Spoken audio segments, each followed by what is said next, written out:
আসসালামু আলাইকুম। আশা করি সবাই আপনারা ভালো আছেন। আলহামদুলিল্লাহ আমিও অনেক ভালো আছি। তো মাশাআল্লাহ আজকে সকালে খুব সুন্দর করে অনেকগুলো কলমি শাকের ফুল ফুটছে। আসলে ফুল মানে সবই সুন্দর। যেকোনো ফুলই কিন্তু মাশাআল্লাহ আল্লাহর রহমত দেখতে কিন্তু খুবই সুন্দর লাগে। তো আশা করি যারা ভিডিওটা দেখবেন সম্পূর্ণ ভিডিওটা দেখবেন। আর দেখতে যদি আপুর ভিডিওটা ভালো লাগে তাহলে সবাই লাইক, কমেন্ট, শেয়ার করে দিবেন। যারা আমার নতুন বন্ধু আছেন চ্যানেলটি সাবস্ক্রাইব করে দিবেন। যারা করছেন তাদেরকে অসংখ্য ধন্যবাদ। তো সবুজের মাঝখানে সাদা আর ফুলগুলো দেখতে কত সুন্দর লাগতেছে। তো এরকম সবকিছুর ফুলই কিন্তু সুন্দর। একেকটা সৌন্দর্য কিন্তু একেক রকম। সেটা হোক সবজির ফুল, ফলের ফুল আর শাকের ফুল যেটাই হোক ফুল তো ফুলই হয়। ফুল মানেই সুন্দর। তো আলহামদুলিল্লাহ আজকে থাম্বনেলে যেমনটা দেখছেন যে শতভাগ ফলন পাবেন একটি জিনিস ব্যবহারে। তো সেটা কি? সেটা আজকে আমি গাছে যেহেতু এপ্লাই করব, তো সেজন্য আপনাদের সাথেও শেয়ার করলাম। আর এখানে এবার আমি যতটুক আমার মনে হয় আরেকটা সিম আমি কারণ শুকালে তো সবগুলি সিম একই রকম দেখা যায়। তো মনে হয় আরেকটা সিম আমি লাগাই নাই। তো সেটা হচ্ছে যে আপনার বেগুনি কালারের একটা ফুল যেটা হয় সেই ফুলটা। তো এবার দেখা যাইতেছে দোনোটাই সাদা ফুল। তো এটা তো কেরালা সিম। কেরালা সিমের ফুলই অন্যরকম আসে গোড়া থেকে। আর এটা হচ্ছে বাড়ি 2 এটার আরেকটা ছিল অ্যা বাড়ি 4 যেটা ছিল সেই গাছটা হয়তোবা লাগাই নাই বা এখনো হয়তোবা ফুল আসে নাই। তো বেগুনি কালার ফুল আসলে বোঝা যাবে। তো সিম গাছের এই পর্যন্ত আলহামদুলিল্লাহ মোটামুটি কিন্তু সুন্দর আছে। আর আজকের আবহাওয়াটা খুব সুন্দর। আকাশটা কিন্তু খুব সুন্দর পরিষ্কার আছে এখন পর্যন্ত। জানি না বিকালে কি হবে। তো আকাশটা খুবই সুন্দর। তো গাছ সুস্থ থাকার জন্য আসলে প্রকৃতি তারপরে খাবার-দাবার সবকিছুই মোটামুটি কিন্তু জরুরি।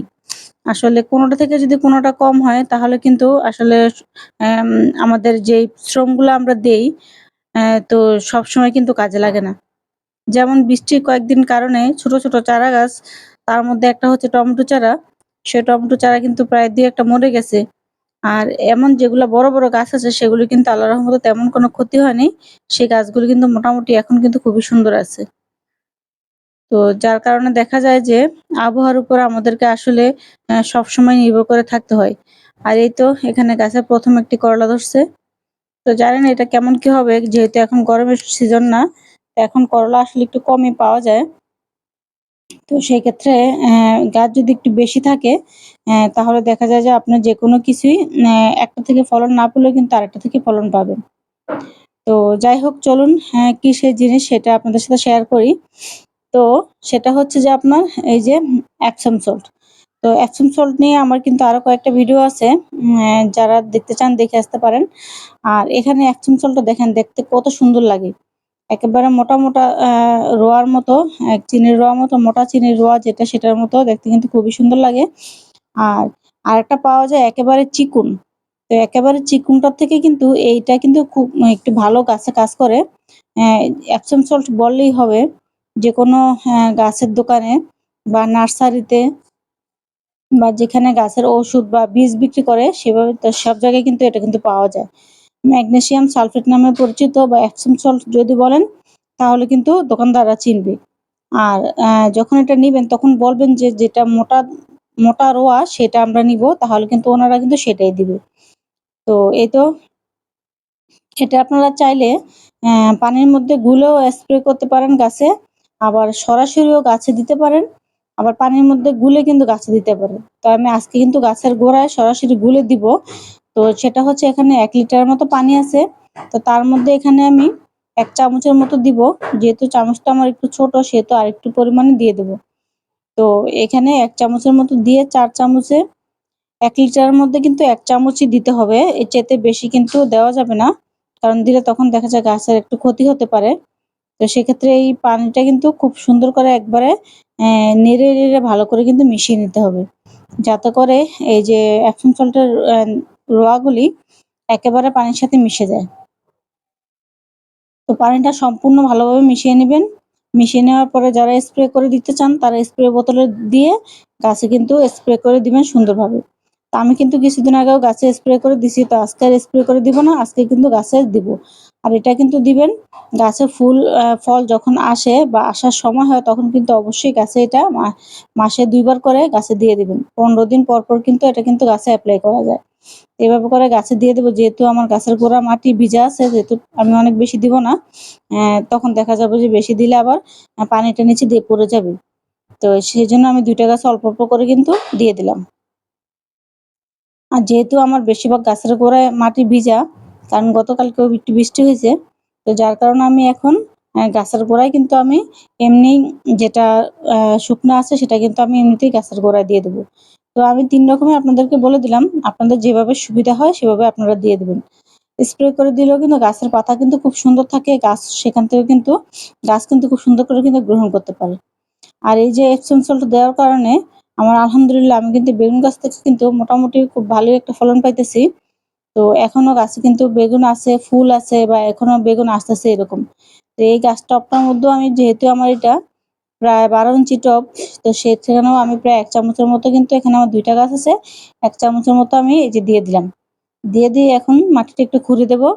আর এটা যেহেতু আজকে আমি সরাসরি গাছে এপ্লাই করছি, মাটিটাও হালকা ভিজা আছে। তো এখন আর আমি গাছে পানি দিব না। যদি দেখি যে বিকালে গাছের মাটিটা শুকিয়ে গেছে তখন আমি গাছের গোড়ায় একটু পানি দিয়ে দিব। তো দেখা যায় কি সাথে, সাথে যদি আমি পানিটা দিয়ে দেই তো দেখা যাবে আবার একটু সমস্যা হলে হতেও পারে। সেজন্য একটু পরে দিলে কিন্তু যেদিন আপনারা গাছের গোড়ায় এপসম সল্ট এভাবে সরাসরি অ্যা দানাটা মানে রোয়াটা গাছের গোড়ায় দিবেন তার আগের দিন কিন্তু একটু গাছে পানি দিয়ে গোড়াটা ভিজিয়ে রাখবেন। তো দেখেন আলহামদুলিল্লাহ গাছে কিন্তু এখনো খুব সুন্দর ২ টা বেগুন আছে। তো আজকে বেগুন ২ টা নিয়ে নেব। কারণ এই ২ টা যদি আমি উঠিয়ে নেই তাহলে কিন্তু আমার গাছে আরো যেই কলিগুলো আছে সেগুলো কিন্তু খুব সুন্দর করে কিন্তু বড় হবে। এগুলা চাইলে কিন্তু আরেকটু বড় হতো। তো আমি আর বেশি বড় করব না। কচি অবস্থায় কিন্তু আমি কিন্তু বেগুনগুলা উঠিয়ে নিব। আর এখানে যে করলাটা আছে সেটাও আমি আজকে উঠিয়ে নিব। আর আমার মোটামুটি যে গাছগুলি আছে করলা গাছ আরো বাকি যে আমার গাছগুলি আছে সবগুলোতে কিন্তু আমি কিন্তু এপসম সল্টটা দিয়ে নেব। যদি সম্পূর্ণটা দেখাতে যাই আপনাদেরকে আসলে ভিডিওটা অনেক বড় হয়ে যাবে। তো সেজন্য ভিডিওটা বড় করব না। দেখা যায় যে আমি অফ ক্যামেরায় প্রত্যেকটা গাছে আমি দিয়ে দিব। তো যখনই আপনারা গাছে এপ্লাই করবেন তখনই কিন্তু খুব খেয়াল করে এপ্লাই করবেন যাতে করে আম ১৫ দিন অন্ততপক্ষে আপনারা গ্যাপ দিয়ে তারপরে কিন্তু গাছে দিবেন। অতিরিক্ত কিন্তু কোনো কিছু ভালো না। দেখা যায় যে অতিরিক্ত যদি আবার পড়ে তাহলে কিন্তু আবার গাছের সমস্যা হতে পারে। আর এখানে কিছু শিশি শাক আছে। তো কয়েকবার যেহেতু হারভেস্ট করছি শাকগুলো মোটামুটি এখন একটু ছোট হয়ে গেছে। তো দেখা যায় আসলে জমিতে যেহেতু হয় না, তো এইজন্য একটু গ্রোথটা একটু কমে গেছে। মাটি পর্যাপ্ত। তো যাই হোক আজকেও কিছু শাক এখান থেকে হারভেস্ট করে নিব।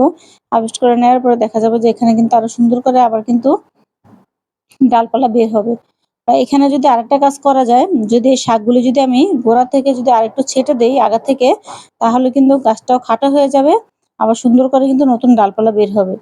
তো আমি অফ ক্যামেরায় কিন্তু সেই কাজটা করে দেব। আর এপসম সল্ট আপনারা আরেকটা কাজে ব্যবহার করতে পারবেন।